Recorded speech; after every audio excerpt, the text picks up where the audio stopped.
भूपेश बघेल 12 सितंबर को गए थे। 12 सितंबर की इस तारीख को लेकर कुछ समीक्षक ये कहते हैं कि ये सेंटर ऑफ अट्रैक्शन की वह पुरानी तकनीक है जिसमें भूपेश बघेल सिद्धहस्त हैं। आरोप के अनुसार 8 सितंबर को अमरीश मिश्रा रायपुर सेंट्रल जेल आए थे। 9 सितंबर को एक आवेदन कोर्ट में पहुंच गया। 10 तारीख, 11 तारीख और फिर 12 तारीख। 12 तारीख को रायपुर सेंट्रल जेल से वो पत्र भी पहुंच गया जिसमें कोर्ट के आदेश पर स्पष्टीकरण दिया रायपुर सेंट्रल जेल ने कि जेल में आईजी रायपुर कैसे आए थे, किस अधिकारिता से आए थे। तो भूपेश बघेल साहब नाराजगी जता रहे हैं कि उन्हें मिलने नहीं दिया गया, लेकिन इस मुलाकात में जो वो आरोप लगा रहे हैं उसका एक पक्ष जेल के भीतर का भी है। कहते हैं किसी जेल अधिकारी ने ये कहा कि आप एक आवेदन खुद क्यों नहीं दे देते सर, उसमें लिख दीजिए कि आप मित्र हैं, बड़े करीबी मित्र हैं, हम उसके बाद और निर्णय ले लेते हैं, ऊपर अधिकारियों से पूछ लेते हैं, शायद अनुमति मिल जाए तो आपकी बात मुलाकात करा देंगे। कुछ थोड़ा पीछे चल के अगर एसीबी की कार्रवाई को देखें जो कि कोल लेवी से रिलेटेड है तो पता चलेगा कि 2 लंबे समय से फरार आरोपियों को एसीबी ने गिरफ्तार किया। 12 सितंबर को पाटन के विधायक भूपेश बघेल केंद्रीय जेल रायपुर गए। वहां उन्होंने सूर्यकांत तिवारी से मिलने की कोशिश की। वो सूर्यकांत तिवारी जो कोयला घोटाला मामले में लंबे अरसे से जेल में है, वही कोयला घोटाला जो भूपेश बघेल के मुख्यमंत्रित्व काल में छत्तीसगढ़ में हुआ, जैसा कि जांच एजेंसियों का दावा है। भूपेश बघेल की मुलाकात नहीं हुई, वो बाहर आए, उन्होंने मीडिया से कहा कि मुझे मिलने नहीं दिया जा रहा है, मैं तो मिलने इसलिए आया था क्योंकि सूर्यकांत तिवारी ने एक आवेदन दिया है जो बड़ा खतरनाक है। उस आवेदन में मेरा जिक्र है, मेरा नाम है, मैं पूछने आया था कि आखिर हुआ क्या है, लेकिन मैं नहीं मिल पाया, मुझे मिलने नहीं दिए। भूपेश बघेल ये भी बोले कि मैं फिर मिलने आऊंगा, मैं फिर से आवेदन दूंगा। भूपेश बघेल 12 सितंबर को गए थे। 12 सितंबर की इस तारीख को लेकर कुछ समीक्षक ये कहते हैं कि ये सेंटर ऑफ अट्रैक्शन की वह पुरानी तकनीक है जिसमें भूपेश बघेल सिद्धहस्त हैं। कुछ लोगों का कहना है कि नहीं, ये बड़ा गंभीर मसला है, भूपेश बघेल यूं ही नहीं पहुंचे थे। बीजेपी इस मामले में आरोप खेल रही है, मगर इसे लेकर कुछ समीक्षक कहते हैं बीजेपी वही कर रही है जो भूपेश चाहते थे। क्या है पूरा मसला, क्या है ये पूरी बात, यही बताने आपके सामने मैं हाजिर हुआ हूं। नमस्ते, मेरा नाम है याज्ञवल्क्य। 9 सितंबर को रायपुर कोर्ट में सूर्यकांत तिवारी यानी कोल लेवी स्कैम के प्रमुख आरोपी, जिन्हें ईडी और अन्य एजेंसियां कहती हैं कि ये उस घोटाले के किंग पिन थे, उनकी ओर से उनके वकीलों ने एक आवेदन दिया रायपुर एसीबी कोर्ट में।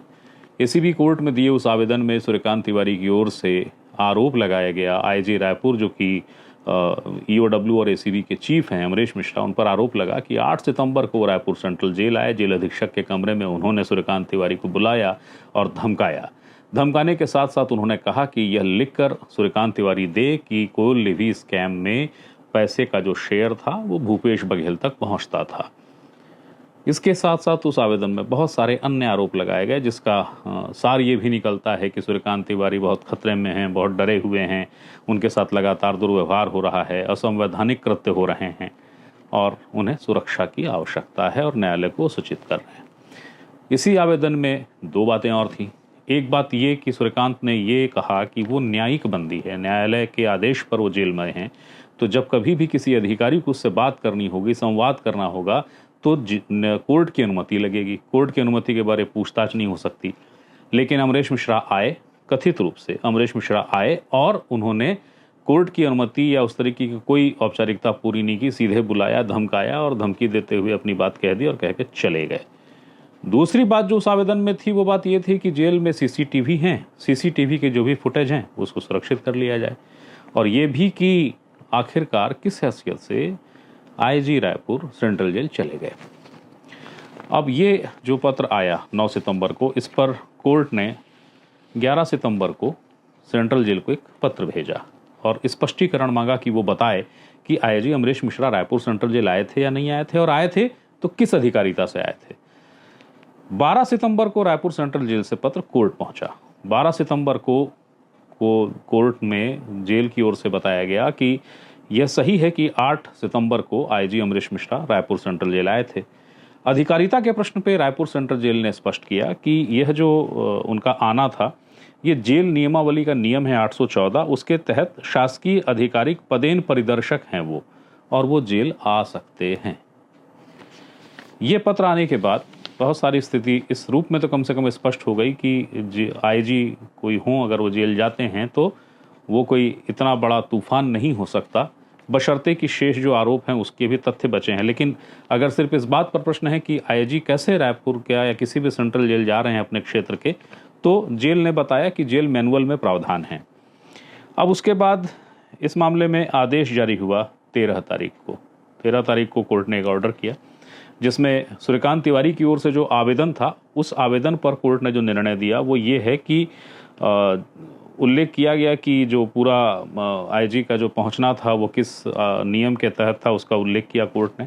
और उसके साथ साथ ये निर्देश दिया कि जेल अधीक्षक केंद्रीय जेल रायपुर को निर्देशित किया जाता है कि जेल नियमावली अनुसार सीसीटीवी फुटेज को संग्रहित कर सुरक्षित रखे जाने की आवश्यक कार्यवाही करना सूचित करें। और इसके बाद इस प्रकरण में यानी जो पूरा मामला है उसकी अगली तिथि कर दी 5 दिसंबर। यही वो मसला था, यही वो मूलभूत बात थी जिसका एक सिरा ये है कि एक आवेदन कोर्ट में गया जिसमें ये लिखा हुआ था कि आईजी आए, रायपुर के आईजी जो EOW ACB के चीफ हैं अमरेश मिश्रा, उन्होंने सूर्यकांत तिवारी को धमकाया और कहा कि लिख कर दो कि भूपेश बघेल को कोल लेवी स्कीम में पैसा मिलता था। इस एक लाइन। और दूसरी बात ये कि न्यायिक बंदी से बगैर कोर्ट की अनुमति के आईजी रायपुर आखिर कैसे पूछताछ कर सकते हैं, आईजी रायपुर आखिर कैसे रायपुर सेंट्रल जेल गए, इन मसलों को लेकर बवाल खड़ा हुआ। बवाल तब खड़ा हुआ जब 12 सितंबर को, यानी वही तारीख जिस तारीख को रायपुर सेंट्रल जेल से पत्र गया कोर्ट में, उसी तारीख को, उसी 12 सितंबर को भूपेश बघेल पहुंच गए रायपुर सेंट्रल जेल और पूरा हंगामा, पूरा बवाल खड़ा हो गया। 12 सितंबर को, यानी वो तारीख जिस तारीख को रायपुर सेंट्रल जेल से रायपुर कोर्ट को पत्र गया जिसमें रायपुर सेंट्रल जेल ने ये बताया कि आखिर किस अधिकारिता से रायपुर के IG Amresh Mishra Raipur central jail आए थे, उसी तारीख को भूपेश बघेल रायपुर सेंट्रल जेल पहुंचे। अब जरा तारीखों के क्रम को देखिए। आरोप के अनुसार 8 सितंबर को अमरेश मिश्रा रायपुर सेंट्रल जेल आए थे। 9 सितंबर को एक आवेदन कोर्ट में पहुंच गया। 10 तारीख, 11 तारीख और फिर 12 तारीख। 12 तारीख को रायपुर सेंट्रल जेल से वो पत्र भी पहुंच गया जिसमें कोर्ट के आदेश पर स्पष्टीकरण दिया रायपुर सेंट्रल जेल ने कि जेल में आईजी रायपुर कैसे आए थे, किस अधिकारिता से आए थे। उसी 12 तारीख को भूपेश बघेल पहुंच गए रायपुर सेंट्रल जेल।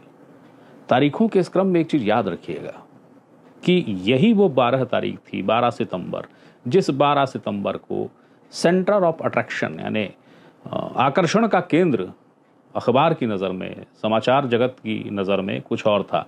12 सितंबर को ही मुख्यमंत्री विष्णुदेव साय की बैठक थी, कलेक्टर और एसपी कॉन्फ्रेंस जो 2 दिनों की थी, उसका पहला दिन था 12 सितंबर। लेकिन उस 12 सितंबर को खबरों की सुर्खियां लूट ले गए भूपेश बघेल। पूर्व मुख्यमंत्री, पाटन के विधायक, coal levy scam, Suryakant Tiwari, और उस सूर्यकांत तिवारी से मिलने पहुंचे हैं भूपेश बघेल। तो भला मीडिया की नज़रों से वो मसला दबता कैसे, नज़र तो जाती। तो जब भूपेश बघेल सेंट्रल जेल गए, सामने मीडिया हाजिर था, वहाँ से वापस आए, उन्होंने कहा मैं मिलने की कोशिश किया, मुझे मिलने की अनुमति नहीं दी है, मैंने आवेदन दिया था, मुझे मना कर दिए, बोले परमिशन नहीं है। हालांकि भूपेश बघेल जी की इस बात के साथ, जिसमें बहुत सारे आरोप भी शामिल हैं, उसका एक और कथा भी चर्चाओं में है।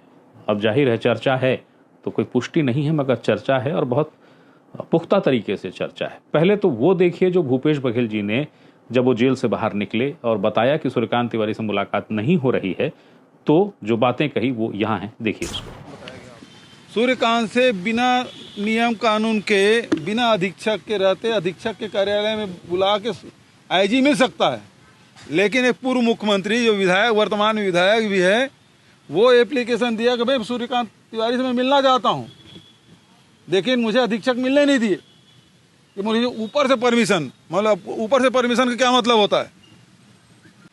सूर्यकांत तिवारी जब बंद थे, पिछले 2 साल से बंद थे, 1 साल तो मैं मुख्यमंत्री था, लेकिन कभी मिलने नहीं आया, मैं आज तक नहीं मिला, न पहले मिला शासन में था तब, न अब। लेकिन चूंकि मेरे नाम से इस प्रकार से एप्लीकेशन दिया गया है कि पैसा भूपेश बघेल को दिया जाता है, ये जब उन्होंने लिख के दिया, तो फिर मेरी जिम्मेदारी बनती है कि बात क्या है वो ऐसा एप्लीकेशन क्यों दिया, उसे जानने के लिए मैं आया था। लेकिन यहाँ भी अड़ंगा, अब जो पुलिस जेल अधीक्षक है वो अड़ंगा डाल रहे हैं। शासन जब किसी भी कैदी से मिलना है तो अधीक्षक से परमिशन ले ले, अब मिल सकते हैं, तो यहाँ हमको मिलने भी नहीं दे रहे हैं। लेकिन कब तक रोकेंगे? तो भूपेश बघेल साहब नाराज़गी जता रहे हैं कि उन्हें मिलने नहीं दिया गया, लेकिन इस मुलाकात में जो वो आरोप लगा रहे हैं उसका एक पक्ष जेल के भीतर का भी है, जो जाहिर है कि वो कहीं बोला नहीं जा रहा है मगर चर्चाओं में है। जो चर्चा है वो ये है कि विधायक भूपेश बघेल विधायक देवेंद्र यादव से मिलने पहुंचे। जेल मैनुअल में इसको लेकर कहीं कोई असहजता नहीं थी, सौजन्य रूप से मुलाकात करा दी गई, मुलाकात हो गई। सूर्यकांत तिवारी का जब विषय आया तो जेल अधिकारियों ने कहा कि देखिए, सूर्यकांत तिवारी विधायक नहीं है, सूर्यकांत तिवारी न्यायिक बंदी है और उससे मिलने की सिर्फ दो सूरतें हैं, या तो उनका वकील उनसे मिल सकता है या उनके रिश्तेदार। कहते हैं किसी जेल अधिकारी ने यह कहा कि आप एक आवेदन खुद क्यों नहीं दे देते सर, उसमें लिख दीजिए कि आप मित्र हैं, बड़े करीबी मित्र हैं, हम उसके बाद और निर्णय ले लेते हैं, ऊपर अधिकारियों से पूछ लेते हैं, शायद अनुमति मिल जाए तो आपकी बात मुलाकात करा देंगे। बताते हैं कि भूपेश बघेल जी ने आवेदन के लिए कागज ले लिया, पर जाने क्या हुआ, उस आवेदन को उन्होंने लिखा नहीं और देवेंद्र यादव से मुलाकात की, देवेंद्र यादव से बात की और जैसा उन्होंने बाहर मीडिया से कहा, देवेंद्र यादव के हवाले से उन्होंने सूर्यकांत विषय पर जानकारी हासिल की और लौटने लगे। उनके साथ जो वकील साहब थे उनकी मुलाकात जरूर सूर्यकांत तिवारी से हुई। ये वो मसला है जिस मसले को लेकर तूफान मचा हुआ है। तूफान इसके बाद मचा, भूपेश बघेल अपने उस तेवर में आए जिस तेवर के लिए वो जाने जाते हैं। उन्होंने आईजी अमरेश मिश्रा की लानत मलामत की। उन्होंने आईजी अमरेश मिश्रा को दुर्ग एसपी के तर्ज पर काम करने वाला बता दिया। उन्होंने तमाम तरह की बातें कही। जो नाराजगी उन्होंने जाहिर की वो यहाँ है, देखिए। आईजी अमरेश मिश्रा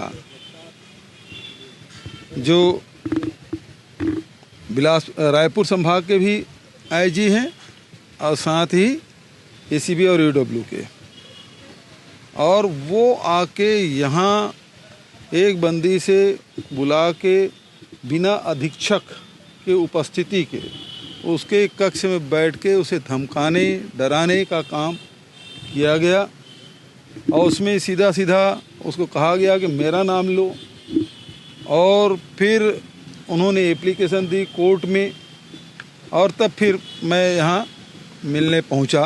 तो ये स्पष्ट है कि यहाँ के अधिकारी अपने दायित्वों को छोड़कर, जो जिम्मेदारी मिली है उसको छोड़कर स्वामी भक्ति दिखा रहे हैं। पूरी तरह तैश में आए भूपेश बघेल ने कहा कि ठीक है, मुझे भी मिलने नहीं दिया, कोई बात नहीं है, मैं फिर से एप्लीकेशन लगाऊंगा। और उसके साथ साथ पाटन के विधायक भूपेश बघेल ने कहा कि मैं इस पूरे मामले की शिकायत चीफ जस्टिस ऑफ इंडिया से करूंगा, चीफ जस्टिस ऑफ छत्तीसगढ़ से भी करूंगा। उन्होंने कहा कि यह स्वामी भक्ति दिखाई जा रही है। तो पत्रकारों ने पूछ दिया कि साहब कैसी स्वामी भक्ति, कौन है स्वामी? तो भूपेश बघेल जी ने कहा कि यहाँ के लोग तो रबर स्टैंप हैं, राज्यपाल तो जिलों में ले जाकर बैठक कर रहे हैं। असली जो बात है, असली जो लोग हैं वो दिल्ली में बैठे हैं, ऊपर बैठे हैं, उनके इशारे पर सब कुछ हो रहा है, रिमोट कंट्रोल वहीं है और वहीं से सब कुछ संचालित होता है। बात बात में भूपेश बघेल ने यह भी कहा कि मैं तो दिल्ली के निशाने पर हूँ। उनका जो इशारा था वो अमित शाह और नरेंद्र मोदी की जोड़ी पर था, यानी प्रधानमंत्री जी और गृह मंत्री जी, कि मैं उनके निशाने पर रहता हूँ और मेरे खिलाफ षड्यंत्र तो पहले से ही चल रहा है, मैं इसके बारे में जानता हूँ। तो इन तमाम बातों के साथ ही अब ये सवाल है कि 9 तारीख के आवेदन पे भूपेश बघेल साहब को 12 तारीख क्यों याद आई, 12 तारीख को क्यों गए? और क्या भूपेश बघेल इस बात को नहीं जानते थे? उनके 5 साल के मुख्यमंत्री हैं वो, उनके सलाहकार उनको ये नहीं बता पाए कि जेल मैनुअल में ऐसा प्रावधान है कि आईजी जा सकता है। दूसरी चीज ये भी एक बात है, एक बंदी है जो जेल में है, वो एक आवेदन देता है, आवेदन सच्चा है कि झूठा है अभी इस पर निर्णय होना बचा है। मगर एक पक्ष और है जो ये कहता है कि सिर्फ इसको इस रूप में ही क्यों देखना चाहिए कि वो जो आवेदन है वही अंतिम सत्य है। कुछ थोड़ा पीछे चल के अगर एसीबी की कार्रवाई को देखें जो कि कोल लेवी से रिलेटेड है, तो पता चलेगा कि 2 लंबे समय से फरार आरोपियों को एसीबी ने गिरफ्तार किया। एक है रजनीकांत तिवारी और एक है मनीष उपाध्याय। इन दोनों को खोजा जा रहा था। इनको ईडी भी नहीं पकड़ पाई थी, मगर एसीबी ने पकड़ लिया। इनसे बयान लिए गए हैं, बयान इनके दर्ज हुए हैं। ये भी है कि रजनीकांत तिवारी ने उनकी ओर से भी एक आवेदन कोर्ट पहुंचा है जिसमें आरोप लगाए गए हैं कि मनमर्जी से बयान लिखवाया जा रहा है, बहुत बदसलूकी की जा रही है। उन्होंने थूकने जैसे आरोप भी लगाए हैं अधिकारियों पे, एसीबी के अधिकारियों पे। मगर यह तथ्य ध्यान रखना पड़ेगा कि रजनीकांत तिवारी और मनीष उपाध्याय जो बेहद अहम किरदार हैं कोल लेवी स्कैम का, जो चार्जशीट है ईडी की आप पढ़ें या एसीबी की ओर से देखें तो उसमें 2 किरदार बहुत अहम थे जो नहीं मिल रहे थे। जानकार कहते हैं कि इन दोनों के बयान से बहुत महत्वपूर्ण कुछ नई चीजें सामने आ गई हैं जो अब तक कहीं थी ही नहीं, तथ्य भी आ गए हैं। तो इन जानकारों का एक तर्क ये है, फिर बता देता हूं, ये जो आरोप लगाए हैं सूर्यकांत तिवारी जी ने वो अभी न्यायालय में हैं। उसकी सत्यता, उसका झूठ अभी निर्णय होना बचा हुआ है। मगर चूंकि ये एक तर्क आया है और वो तर्क में तथ्यात्मक चीजें लगती हैं, इसलिए वो भी आप जान लीजिए। तथ्य ये है, तर्क ये है कि 2 प्रमुख आरोपी पकड़ा गए हैं जिनसे महत्वपूर्ण जानकारी मिली है। तो यह एक दलील दी जा रही है कि आईजी अमरेश मिश्रा अपने विधिक अधिकारों के साथ सेंट्रल जेल गए थे। क्या यह संभव नहीं हो सकता है कि इन 2 किरदारों के पकड़ाने से सूर्यकांत तिवारी परेशान हों और उन्हें एक अवसर मिला और उन्होंने झटपट एक आवेदन बनाया और वकील के माध्यम से कोर्ट तक पहुंचा दिया। ये एक पक्ष की दलील है। जाहिर ये पक्ष सरकार का पक्ष है जहां से ये बातें आ रही हैं, मगर इस पक्ष में तर्क है, तथ्य है। भले सच झूठ जो भी हो, जो अदालत बाद में तय करेगी, मगर चूंकि तर्क तथ्य आए तो ये विषय भी आप तक पहुंचा दिया मैंने। अब जरा ये सोचिए कि भूपेश बघेल क्या ये नहीं जानते थे कि जब कोल लेवी जैसे मामले में वो सेंट्रल जेल पहुंच जाएंगे, सूर्यकांत तिवारी से मिलेंगे, तो विपक्ष यानी कि आज का सत्ता पक्ष, कांग्रेस के लिहाज से विपक्ष बीजेपी हंगामा कर देगी। और हंगामा बीजेपी ने किया भी, जबरदस्त सवाल उठाए। आज भूपेश बघेल आरोपियों से मिलने गए थे। कुछ बोलो, उनकी कमजोर नसें जो है जेल में बंद हैं। भूपेश बघेल साहब सेंट्रल जेल पहुंचे मिलने के लिए, बीजेपी हमलावर हो गई। हमलावर होना भी चाहिए था। केदार कश्यप बीजेपी के कद्दावर आदिवासी नेता और इस सरकार में वन मंत्री, उन्होंने सवाल किया, बयान जारी किया और पूछा कि तिवारी के पत्र से कौन सा डर आ गया है भूपेश बघेल जी को कि वो इतना हड़बड़ा के सेंट्रल जेल मिलने पहुंच गए।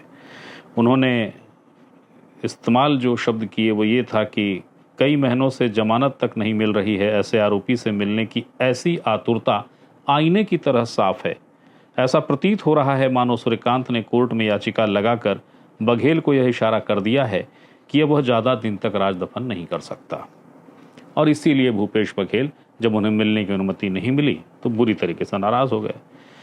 छत्तीसगढ़ बीजेपी का ट्विटर हैंडल, उस पर एक कार्टून के साथ, यानी एक्स पर एक कार्टून के साथ पोस्ट हुआ। उसमें लिखा गया कि डायरी, खत, लिफाफे और घोटाले तमाम तू कहे तो बता दूं सबको मैं तेरा नाम। उस कार्टून में 3 किरदार बनाए गए हैं। एक किरदार भूपेश बघेल जी की तरह दिखता है जिसमें लुटेश लिखा गया है। एक चेहरा जो है वो सूर्यकांत जी की तरह दिखता है और एक महिला है, उसमें ऐसा झलक लगती है कि वो सौम्या चौरसिया के से प्रेरित होकर वो किरदार है महिला का। और उस महिला के किरदार से यह कहा गया है, यानी वो बोल रही है कि मुझे बाहर निकालो वरना मैं भी लिख के दूंगी तुम्हारा नाम। हमले यहीं पे नहीं रुके।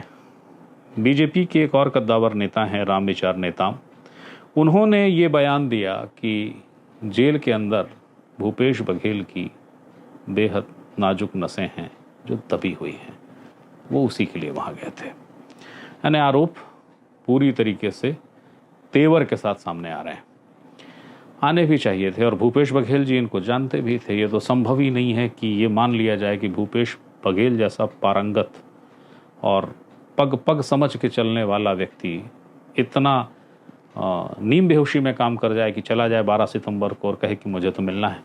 उन्होंने बगैर सोचे तो नहीं किया होगा, लेकिन उनकी सोच क्या थी ये भी जान लीजिए कि coal levy scam Bhupesh Baghel के कार्यकाल में उपजा हुआ स्कैम है।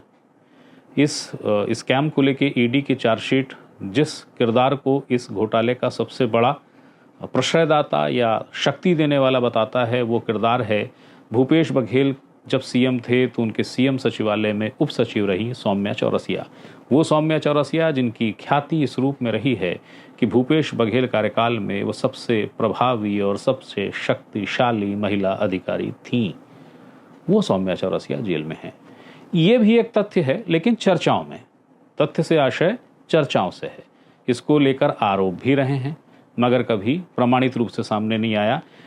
ईडी ने एक बार जरूर एक सीबीआई जांच का मांग करते हुए हाई कोर्ट में एक आवेदन लगाया था कि याचिका दायर की थी और उसमें ब्लेम लगाया था कि जो सेंट्रल जेल के भीतर कोल लेवी स्कैम और अन्य स्कैम से जुड़े कैदी हैं उन्हें विशिष्ट सुविधाएं हासिल हैं।